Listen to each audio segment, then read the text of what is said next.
Esinye sezikhulu ze-SABC uDavid Makubuyane sithi kubethuse kakhulu kwedlula emhlabeni kaShona Ferguson. The passing of Shona was a shock, I think, for the whole country, and we can all see it. It was something that took us back. I was in the middle of a meeting when I got a WhatsApp message and I said, this can't be true. Uthatho Sikwane waziwa ngelika DJ Fresh uthi kade aqala ukwazana noShona Ferguson kanti ubhlungu ngokwedlula kwakhe emhlabeni. My fondest memory of Shona goes back to, I think it was 1983, 1984.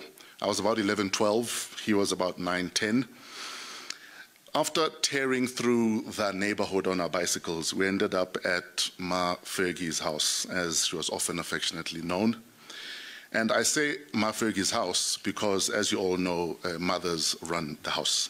Nabalingisa bebelingisa kweminye emidlalo yakhe bakhala bayazithulisa ngokwedlula emhlabeni kwalenkakha. I speak of the two of you as one, as Gail said, because you are one. And you were a great team. You were a loving team. And you were always there to help. He was not ashamed or shy to show his vulnerability, which he also channeled so brilliantly into the characters he played. Mr. Shaw came to his wisdom very early in his life. This is evident of how devoted he was to his family and his work. Umsunguli weGenerations umfundi Vundla udlulisa amazwi endoduzo kumkakhe uShona Ferguson. Connie, in time you will heal, and Shona will always be watching out for you.